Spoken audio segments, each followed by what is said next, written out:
నమస్తే.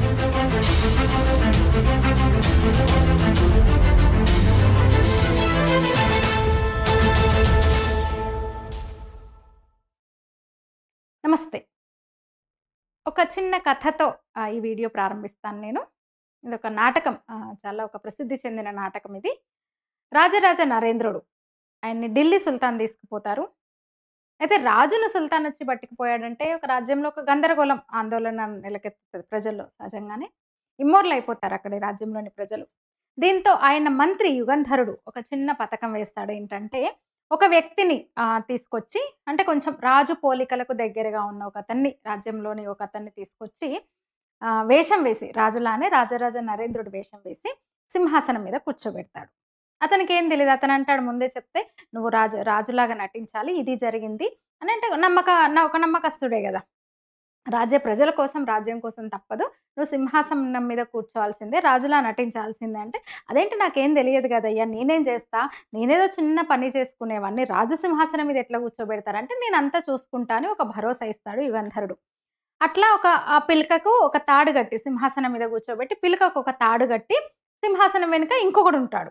వాడు ఏదన్నా అంటే రాజ్యానికి సంబంధించి ఏదన్నా తీర్మానాలు, ఏదన్నా అంటే నిర్ణయాలు తీసుకున్నప్పుడు అవును, కాదు అనాలంటే ఒక్కసారి లాగితే అడ్డంగా తలూపాలి.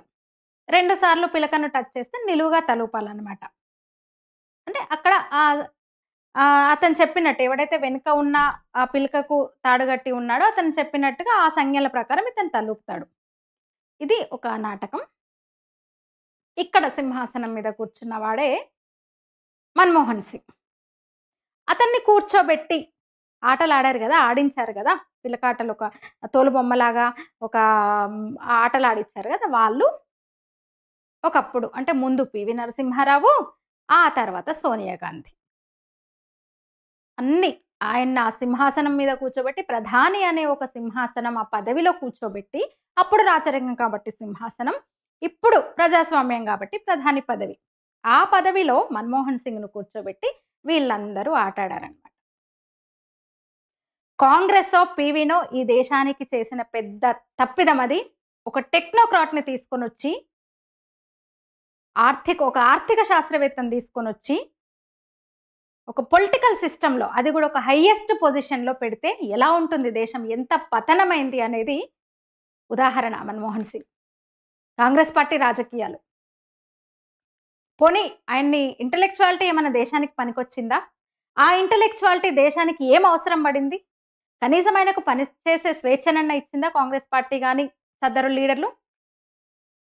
He is not political leader. He is not administrator. He is just technocrat. ఆయన్ని తీసుకొనొచ్చి దేశాన్ని అప్పగించేసి, కనీస లీడర్‌షిప్ క్వాలిటీస్ లేవు. ఇంటలెక్చువల్‌షిప్ వేరు కదా! నాయకత్వం కూడా ఉండాలి గదా! అందులో ఒక ఇంత పెద్ద దేశంలో ప్రధాని పదవి లాంటి పదవిలో అంటే నాయకత్వ లక్షణాలు గదా ఉండాలి. అవెక్కడ సున్నా గదా ఆయనకి. అసలు మీకో విషయం తెలుసా? ప్రధాని మన్మోహన్ సింగ్, అంటే అంతకుముందు పీవీ హయాంలో ఆర్థిక మంత్రి చేసుండొచ్చు గాక, రెండోసారి యూపీఏ ఇంకా వస్తుందన్న, మళ్ళీ నెక్స్ట్ ఎలక్షన్స్ జరుగుతాయన్న సమయంలో 6 నెలల ముందే ప్రధానిగా మన్మోహన్ సింగ్ పేరసలు తెరపైకి రాకముందే రేసులోనే ఆయన లేరు. ఎందుకంటే ఉద్దండులున్నారు, మహామహులున్నారు అప్పటికే, ప్రణబ్ ముఖర్జీ లాంటి వాళ్ళు. ఇంగ్లాండ్‌కి చెందిన, బ్రిటన్‌కి చెందిన ఒక టాబ్లాయిడ్‌లో వార్తొచ్చింది. మన్మోహన్ సింగే ఈ దేశానికి కాబోయే ప్రధానమంత్రి. Manmohan Singh is going to be the prime minister of India అని రాశారు వాళ్ళు. దాని అర్థం ఏంటి? అంటే భారతదేశానికి దేశ ప్రధానిని నిర్ణయించుకునే అధికారం, స్వతంత్రం కూడా లేదు. ఎవరో ఎక్కడో నిర్ధారిస్తున్నారు, నిర్ణయించారనమాట. అర్థమైంది గదా! అసలు ఎవరు నిర్ణయించారు? ఏం జరిగింది? మరొక వీడియోలో, త్వరలో ఇంకొక వీడియోలో నేను చెప్తాను. ఇప్పుడు మనం మన్మోహన్ సింగ్ గురించి మాట్లాడుకుంటున్నాం. స్వర్గీయ మన్మోహన్ సింగ్, దివంగత మన్మోహన్ సింగ్, కీర్తిశేషులు మన్మోహన్ సింగ్. పోయినోళ్ళందరూ మంచోళ్ళే. ఎట్లవుతారు మంచోళ్ళు? పోయినోళ్ళందరూ మంచోళ్ళవుతారా? కాదు. ఆయన్ని సోనియా సింహాసనం మీద కూర్చోబెడితే, అంతకుముందు పార్టీలోకి, రాజకీయాల్లోకి తీసుకొచ్చింది పివి నరసింహారావు. ఆయన్ని గూడా అనాలి. ఎట్లయితారు పోయినోళ్ళందరూ మంచోళ్ళు? నిన్ను పివి నరసింహారావు ఆయన్ని ఆర్థిక మంత్రిని చేస్తే, ఆ ఆర్బీఐ తెలివితేటల్ని ఆ తర్వాత చిదంబరం దొంగ లెక్కలు చూడడానికి వినియోగించుకున్నాడు. మళ్ళీ చెప్తున్నా, పొలిటీషియన్ కాని వాడిని ఇంత పెద్ద దేశానికి ప్రధానిని చేస్తే దేశము ఎంత నష్టపోతదో చూపించారు వాళ్ళు. పివి నరసింహారావు ఈ దేశానికి చేసిన అన్యాయాల్లో, ముఖ్యంగా 3 అన్యాయాల్లో మొదటిది, అతిపెద్ద అన్యాయం ఇది. పివి నరసింహారావు చేసిన అతిపెద్ద అన్యాయం మన్మోహన్ సింగ్‌ను ఆర్థిక మంత్రిని చేయడము. ఏం చేశాడు ఆర్థిక మంత్రిని చేస్తే? దేశాన్ని ఏమన్నా ఆర్థిక ఇబ్బందుల నుంచి బయటపడేశాడా ఆయన? అమెరికా వంటి దేశాలకు తాకట్టు పెట్టాడు. ఆయుధ ఒప్పందం చేసుకుంది ఆయన ప్రధానిగా ఉన్నప్పుడు. ఉన్న డబ్బులన్నీ తీసుకెళ్ళి అమెరికాకు అప్పచెప్పింది. ఆయుధాలు అక్కడే ఉన్నాయి. ఒప్పందం చేసుకున్నారు. అందులో అన్నీ కూడా అమెరికాకు అనుకూలం. మోదీ వచ్చాక కదా మార్పులు చేశారు. ఇటు రక్షణ పరంగా, ఇటు ఆర్థిక పరంగా, రాజకీయంగా అయితే ఆయన చేసిన ముఖ్యంగా హిందువులకు చేసిన ద్రోహం, అన్యాయం అంతా ఇంత కాదు. అంటే ఒక ఆర్థికవేత్తగాను, అధికారిగాను ఆయనకు చూడక దేశం మీద రుద్దిన వ్యక్తి పివి నరసింహారావు. మళ్ళీ చెప్తున్నా, ఆయన ఈ దేశానికి చేసిన అన్యాయాల్లో ఇదొకటి, తప్పుల్లో ఇదొకటి. పోనీ ఆయనకేమన్నా కాంగ్రెస్ పార్టీ న్యాయం చేసిందంటే అవమానించింది. కనీసం ఆయన పార్థివ దేహానికి కూడా అన్యాయం చేసింది, అవమానం చేసింది. ఆయనకంతటి అవమానం జరుగుతుంటే అప్పుడు కూడా ఈయన మౌనంగా ఉన్నారు. అంటారు మన్మోహన్ సింగ్ కాదు, మౌన మోహన్ సింగ్. అయితే ఆయన ఎప్పుడు పూర్తిగా ప్రతిసారి మౌనం వహించలేదు. ఆయనది అర్ధమౌనం. మౌనమోహన్ సింగ్ ఏం కాదు. సాధ్వి ప్రజ్ఞ లాంటి వాళ్ళను హింసించారు మన్మోహన్. ఆయన ప్రభుత్వంలోనే కదా, ఆయన ప్రధానిగా ఉన్నప్పుడే కదా, చూస్తూ ఊరుకున్నాడు, మౌనం వహించాడు. అప్పుడు సాఫ్రాన్ టెర్రరిజాన్ని మన్మోహన్ ఆయన హయాంలోనే, ఆయన ప్రధానిగా ఉండగానే చిదంబరం, దిగ్విజయ్ లాంటి వాళ్ళు వ్యాప్తిలోకి తీసుకొచ్చారు. కాషాయ ఉగ్రవాదం అనే పదాన్ని వ్యాప్తిలోకి తీసుకొచ్చింది ఆయనే. ఒక సాధు సన్యాసులైన మహిళల మీద హింసకు పాల్పడితే కనీసం ఆయన నోరెత్తలేదు. కానీ నోరు తెరిచిన సందర్భాలున్నాయి. మైనారిటీలకే ఈ దేశంలోని అన్ని వనరులపైన, అన్ని ఆస్తులపైన ప్రాథమిక హక్కు వాళ్ళదే అని అరిచాడు మన్మోహన్ సింగ్. మౌనం వహించలేదు. అప్పుడు సాధు సంతుల మీద, సన్యాసుల మీద, మహిళా సన్యాసుల మీద దాడులు జరుగుతున్నప్పుడు, హింసిస్తున్నప్పుడు, వాళ్ళని అరెస్ట్ చేసి జైల్లో పెట్టి హింసిస్తున్నప్పుడు మాత్రం ఆయన మౌనం వహించాడు. ధృతరాష్ట్రుడిలా కన్ను మూసుకున్నాడు. కానీ ఈ దేశంలో మైనారిటీలకే ప్రాథమిక హక్కు అన్నింటి మీద అని గట్టిగా అరిచాడు. పాకిస్తాన్ ప్రియమైపోయింది అప్పుడు ఆయనకి. ఆయనప్పుడే కదా ఉగ్రవాదులు జరిగింది. అంత ప్రియంగా పాకిస్తాన్ కౌగలించుకోవడం వల్లే కదా. అప్పుడు ఆ మౌనం ఎంత ప్రమాదంకి దారితీసిందో చూస్తున్నాం కదా. హైదరాబాద్లో చూస్తున్నాం. దిల్షునారు, గోకుల్చాటు, లుంబిని పార్కు, దిల్షునారు, గోకుల్చాటు, లుంబిని పార్కు, సాయిబాబా గుడి దగ్గర పేలుళ్ళు, తాజ్ మహల్ మర్చిపోగలమా? తాజ్ హోటల్ మీద దాడిని మర్చిపోగలమా? ఒక విజయ్ సలస్కర్, ఒక హేమంత్ కర్కరే వంటి ఒక అద్భుతమైన, ఒక మంచి అధికారులను కదా మనం కోల్పోయాం. ఎంతమంది పౌరులు, ఎంతమంది బిడ్డలను కోల్పోయాం ఆ దాడుల్లో. అప్పుడు మౌనం వహించాడని ఏమీ మాట్లాడలేదు. కానీ మైనారిటీలకే ఈ దేశంలో అన్ని వనరులపైన, అన్నింటి మీద ప్రాథమిక హక్కు అన్నట్టుగా ఆయన మాట్లాడారు. మన్మోహన్ సింగ్ గొప్ప ఆర్థికవేత్త. ఆయన హయాంలో ఆర్థిక రంగం వడివడిగా పరుగులు పెట్టింది. సంస్కరణలు. ఏంటి సంస్కరణలు? ఎక్కడివి? ఏం సంస్కరణలు? అంటే ఆయన పోయాడు కాబట్టి ఆయన గురించి మంచి మాటలు మాట్లాడితే ఆత్మ కుదుట పడాలా? ఇప్పుడు ఎందుకు మాట్లాడాలి? పోయిన వాళ్ళందరూ మంచోళ్ళు ఎట్లయితారు? సోనియా ప్రభుత్వంలో కేబినెట్ హోదాలో సలహాదారుగా పనిచేసిన ప్రధాని పేరు పెట్టబడిన పెద్ద మనిషి మన్మోహన్ సింగ్. పవర్ సెంటర్ ఆమెనే. 2004 వరకు కూడా ఎన్డీఏ ప్రభుత్వం చేపట్టిన మౌలిక సదుపాయాల కల్పన, రహదారుల నిర్మాణం, వీటన్నిటి వల్ల విదేశీ మారక ద్రవ్య నిల్వలు మొదటిసారి 2003లో $100 బిలియన్ దాటింది. ఆ తర్వాత కూడా అదే ఊపు కొనసాగింది. ఆ తర్వాత సంవత్సరాల్లో కూడా $300 బిలియన్ దాటింది. ఇక ఆ తర్వాత మొదలైంది మన్మోహన్, సోనియా ఎఫెక్ట్ ప్రారంభమైంది.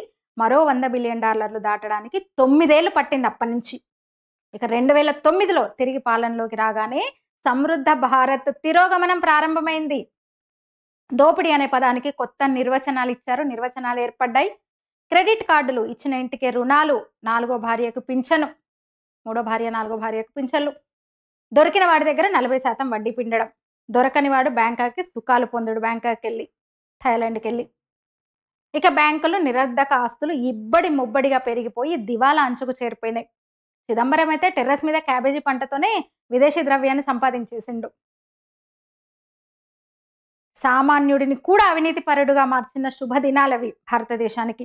మసిపూసి మారేడుగాయ చేసిన అంకెల విన్యాసం అది. మన్మోహన్ తన ఆర్బీఐ తెలివితేటలన్నీ ఉపయోగించి బ్యాంకులను స్కామ్స్‌కి కేంద్రంగా మార్చేస్తే, ది గ్రేట్ చిదంబరం గారు లెక్కలు చూసుకున్నాడు. దేశవ్యాప్తంగా స్కామ్‌ల సంఖ్య సెంచరీ దాటిన అద్భుతమైన అమృత గడియలని అవే సంస్కరణలు. ఆ ఘడియల సంస్కరణలా మరి? బొగ్గు 1.86 లక్షల కోట్లు. 2G 1.76 లాక్స్ క్రోర్స్.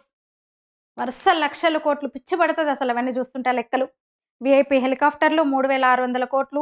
ఆదర్శ్, ఐపీఎల్, ఆఖరికి ఆర్మీ ట్రక్కులు, బుల్లెట్ ప్రూఫ్ జాకెట్లు. ఫైనల్‌గా రాజ్యసభలో కూడా ఓటుకు నోటు.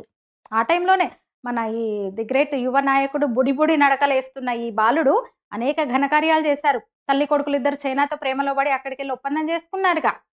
పాకిస్తాన్ కాలర్ ఎగిరేసింది కూడా అప్పుడే. మన్మోహన్ సోనియా ఎఫెక్ట్. ఏంటి పోయినోళ్ళందరూ మంచోళ్ళా? ఎట్లయితారు మంచోళ్ళు? వాళ్ళకే ప్రాథమిక హక్కు ఎఫెక్ట్. కాదేది బాంబులకు అనర్హమని ఫుటోవర్ బ్రిడ్జులు, పార్కులు, చౌరస్తాలు, గుళ్ళు, గోపురాలు అన్నీ బ్లాస్టింగ్ అడ్డాలే. ఒక కాంగ్రెస్ పాలిత రాష్ట్ర ఎమ్మెల్యేలు ఎన్నుకుంటే రాజ్యసభకు వచ్చి 10 ఏళ్ళు ప్రధానిగా ఉండాడు. ఏంటో అర్థం కాదు. ఆ మౌనం ఏంటో అర్థం కాలేదు. ఆ మౌనం వెనుక మేధావితనం ఏంటో తెలీదు. కనీసం ప్రణబ్ ముఖర్జీ, ప్రణవదా లాగానన్నా ఎక్కడన్నా డైరీలో రాసి పెట్టుకొని ఉంటే భవిష్యత్ తరాలకైనా ఆ పజిల్ ఓపెన్ అవుతుందేమో చూడాలి. ఏమో ఇంకా అభివృద్ధి, మేము అభివృద్ధి చేశాం, మేము సంస్కరణలు తెచ్చాం, నెహ్రూ నాగార్జున సాగర్ కట్టాడు, చిదంబరం ఆధార్ కార్డు తెచ్చాడు, కనిపెట్టాడు, ఇలాంటి తుతుంబర్ కబుర్లు చెప్తూనే ఉంటారు. ఎన్ని స్కాములు, ఎన్ని స్కాములు. పోనీ ఇప్పుడు బయట పెట్టొచ్చు కదా అంటారు. స్కాముల మీద కట్టిన ఆ స్కాముల మీద కట్టిన పునాదులే ఒక్కసారి తొలగించడం కష్టం. వేరే ఇంకా గట్టి ఇటుకలు రీప్లేస్ చేసుకుంటూ వాటిని తొలగించాల్సి వస్తది అని విమర్శకు ఆన్సర్ ఇది. ఇంత దూరం వచ్చినాం కదా, ఇవన్నీ మాట్లాడుకుంటున్నాం కదా. పివి, మన్మోహన్ సింగ్, సోనియా, ఇంత దూరం వచ్చి ఆ కుటుంబ తాతల గురించి కూడా మాట్లాడుకోకపోతే ఎట్లా? మాట్లాడుకోవాలి, కొంచెమన్నా మాట్లాడుకోవాలి మనం. గత ప్రధానమంత్రులతో పోలిస్తే, నెహ్రూ నుంచి, మొదటి ప్రధాని నుంచి కూడా పోలిస్తే మోదీ ఆర్థిక వ్యవస్థను నాశనం చేశాడు, సర్వనాశనం చేశాడు.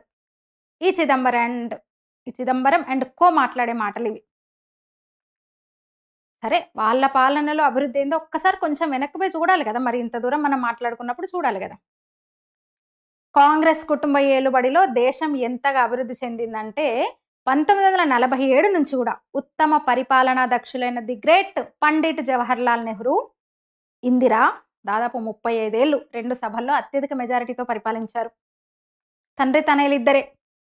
వాళ్ళ గొప్ప పాలన వల్ల 1990 వచ్చేసరికి విదేశీ మారక నిల్వలు కనిష్ట స్థాయికి పడిపోయినాయి. అంతర్జాతీయ రేటింగ్ సంస్థలు రేటింగ్స్ని చెత్తగా ఇవ్వడం వల్ల వరల్డ్ బ్యాంకు కూడా ఐఎంఎఫ్ పూచీకత్తు లేని రుణాలు ఇవ్వలేదు. వరల్డ్ బ్యాంక్ ఐఎంఎఫ్ పూచీకత్తు లేని రుణాలు ఇవ్వలేదు. అప్పుడు తప్పనిసరి పరిస్థితుల్లో $400 మిలియన్ విదేశీ మారక ద్రవ్యం తెచ్చుకోవడానికి మన దేశం 47 టన్నుల బంగారాన్ని bank of England, bank of జపాన్లో తనఖా పెట్టాల్సి వచ్చింది. అప్పుడు అప్పు తెచ్చుకోవాల్సిన దుస్థితి వచ్చింది. ఆ కాలం అది. ఈ మాట నేరుగా అన్నది ఎవరో కాదు. ఈ మాట అన్నది ఎవరో కాదు, రిజర్వ్ బ్యాంక్ మాజీ గవర్నర్ వైవి రెడ్డి. ఆయన రాసిన సలహా మరియు అసమ్మతి అనే పుస్తకంలో. రాజీవ్ గాంధీ పాలనలో ఖజానా ఖాళీగా ఉండేది. ఆయన ఎలాంటి ఉపాధి కల్పించలేకపోయారు. కొత్త వ్యాపారం ప్రారంభించడం సులువు కాదు. 50 రకాల అనుమతులు తెచ్చుకోవాలి. కాంగ్రెస్ పెట్టిన లైసెన్స్ రాజ్ నిరుద్యోగాన్ని పెంచింది. 1980 నుంచి 90 వరకు కాంగ్రెస్ దేశ ఆర్థిక వ్యవస్థను నాశనం చేసింది. అదే సమయంలో బోఫోర్స్ కుంభకోణం బయటపడ్డది. ఆ కుటుంబం చేసిన అపారమైన దోపిడీ ఆర్థిక వ్యవస్థను నాశనం చేసిందని ఆయన రాసిన పుస్తకంలో వైవి రెడ్డి అన్న మాటలు నేను చెప్పట్లే. సోషలిజం, సామ్యవాదం వీళ్ళు మధ్యలో 42వ రాజ్యాంగ సవరణ ద్వారా చేర్చారు కదా. Socialism, secularism. సోషలిజం అన్న సిద్ధాంతాన్ని నెత్తిన పెట్టుకొని అంతకుముందు రాజ్యాంగంలో చేర్చకముందే 1947 నుంచి 90 వరకు కూడా దేశంలో ప్రైవేటు వ్యక్తులు పెట్టుబడులు పెట్టలేని విధంగా లైసెన్సుల పేరుతో లంచగొండి దేశాన్ని తయారు చేశారు. పారిశ్రామికవేత్తలు, పెద్ద పెద్ద వ్యాపారాలు చేసే వాళ్ళని దోపిడి దొంగలుగా చిత్రీకరించేవారు. నెహ్రూ గారు లాభం అన్న పదమే అసహ్యమని జేఆర్డి టాటాతో అంటే ఆ లాభం అన్న పదమే అసహ్యమని జేఆర్‌డీ టాటాతో నెహ్రూ గారు అంటే, దానికి బదులుగా టాటా అన్నమాట నెహ్రూ అర్థశాస్త్రం తెలియని మూర్ఖుడు అన్నారట జేఆర్‌డీ టాటా. చాలామంది అనుకుంటున్నట్టు ఆ తర్వాత పీవీ గారు కూడా దేశాన్ని ఆర్థికంగా బాగు చేద్దాం చేసిందేమి లేదు. ఆర్థికంగా దేశాన్ని బాగు చేద్దామనే ఉద్దేశ్యంతో ఆయనేమి ఆర్థిక సంస్కరణలు తీసుకురాలేదు. దేశ ఆర్థిక వ్యవస్థ పరిస్థితి పీకల మీదకి రావడంతోటి అంత దిగజారడంతో బంగారం తాకట్టు పెట్టుకుంటే గాని నడవలేని స్థితికి దేశ ఆర్థిక వ్యవస్థ దిగజారడంతో వాళ్ళు చెప్పిన షరతులతో బడ్జెట్ ప్రవేశపెడతాం. మీరు చెప్పిన షరతులతో బడ్జెట్ ప్రవేశపెడతామని హామీలిచ్చి చెప్పి సంతకాలు పెడితే తప్ప వరల్డ్ బ్యాంక్, ఐఎంఎఫ్ దగ్గర రుణాలు ఇవ్వమంటే ఆ పరిస్థితుల్లో తప్పనిసరి పరిస్థితుల్లో ఇదంతా చేయాల్సొచ్చింది. అలా 1990లో వరల్డ్ బ్యాంక్ ఆదేశించిన ఆర్థిక సంస్కరణలకు ఆద్యుడయ్యాడు. శ్రీకారం చుట్టారప్పుడు. ఈ దేశానికి పనికిరాని సోషలిజం అనే ఒక ఆర్థిక నమూనా 43 ఏళ్ల పాటు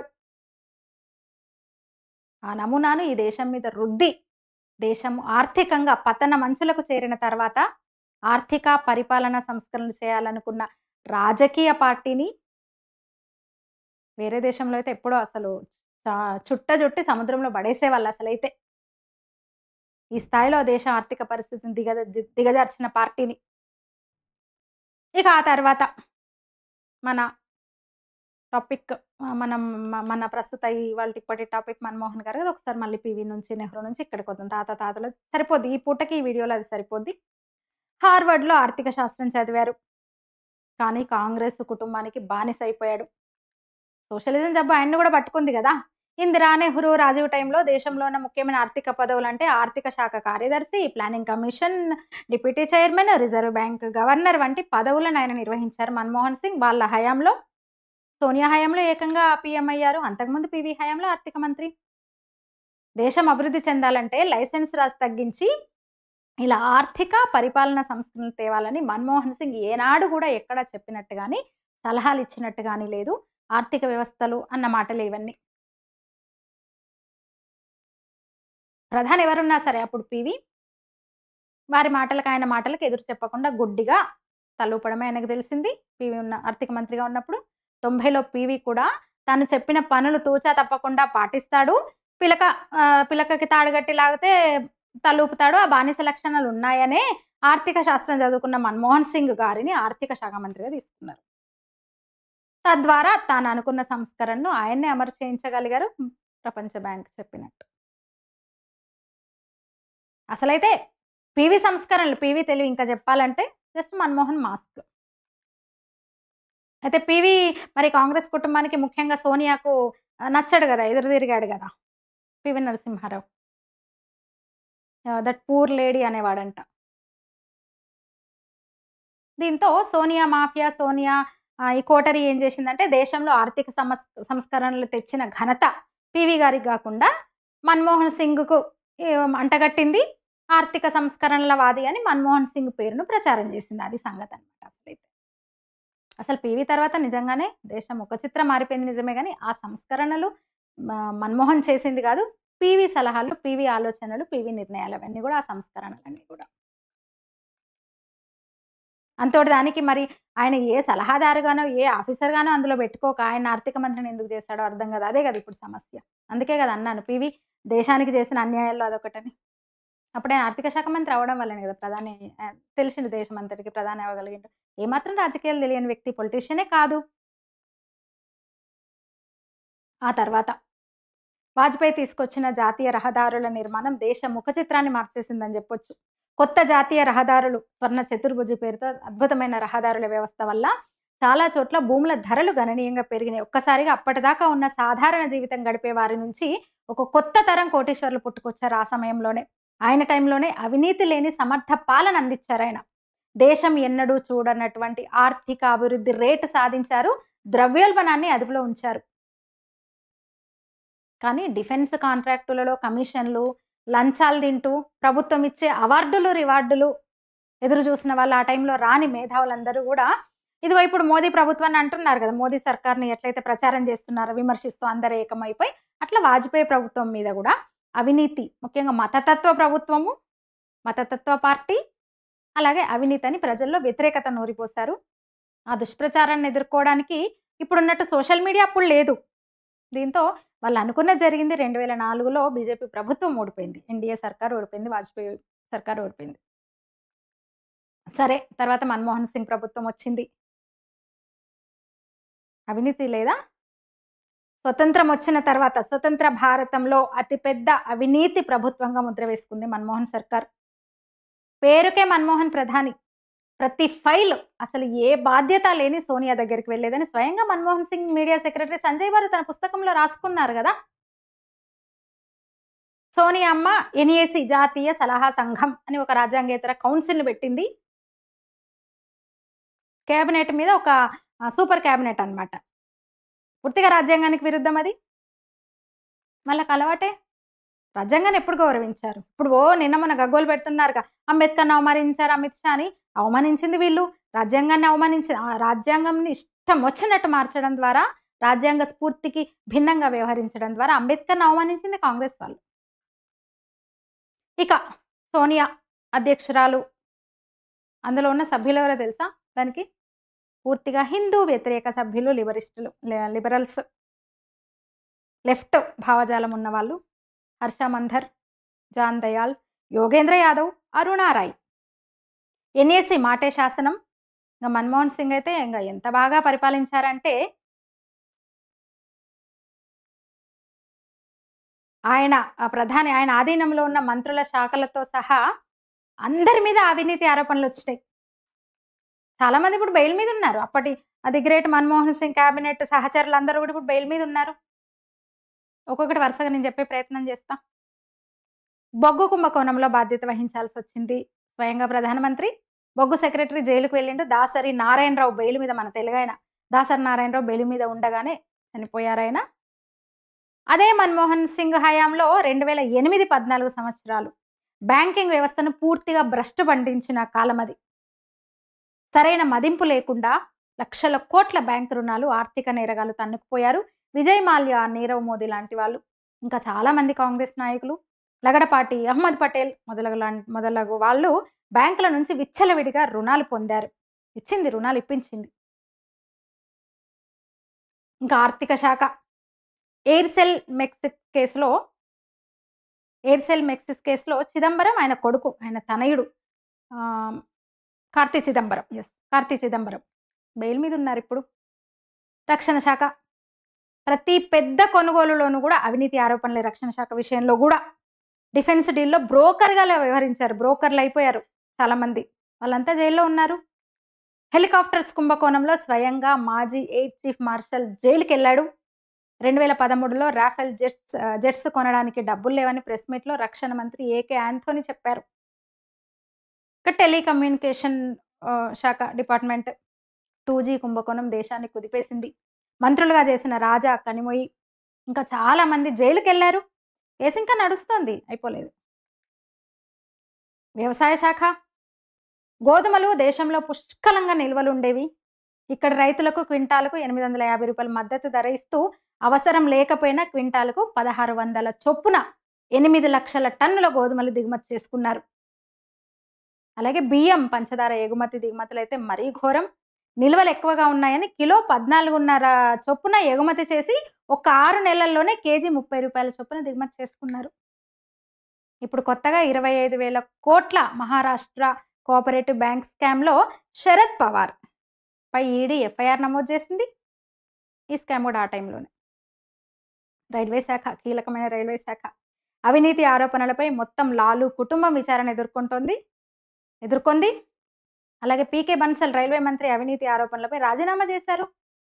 విమానయాన శాఖ అసలే నష్టాల్లో ఉన్న ఎయిర్ ఇండియా తోటి అవసరానికి మించి 70,000 కోట్లు ఖరీదు చేసే బోయింగ్ విమానాలు కొనిపించారు. దాని మీద సిబిఐ కేసు నడుస్తోంది. సిబిఐ కేసు నడిచింది. ఇక మిగిలిన శాఖల్లో క్రీడలను కూడా వదలలేదు. విపరీతమైన అవినీతి ఆరోపణలు. క్రీడా శాఖ కూడా కామన్వెల్త్ గేమ్ల నిర్వహణ, CWG అవకతవకల స్కామ్ అందరికీ తెలుసు. మంత్రి జైలుకే వెళ్ళాడు. న్యాయశాఖ మంత్రి అశ్విని కుమార్ మీద అవినీతి ఆరోపణలు రావడంతో ఆయన రాజీనామా చేయాల్సొచ్చింది. ఇన్ని స్కామ్‌లు ఒక చెప్తారు ఏ టు జెడ్, ఏ నుంచి జెడ్ వరకి. ఇంగ్లీష్ అక్షరమాలలో ఏ టు జెడ్ 26 కాదు. వందల కొద్ది స్కామ్‌లు. చిన్న చితక అవి పెద్దయి. పెద్దయే చాలా ఉన్నాయి.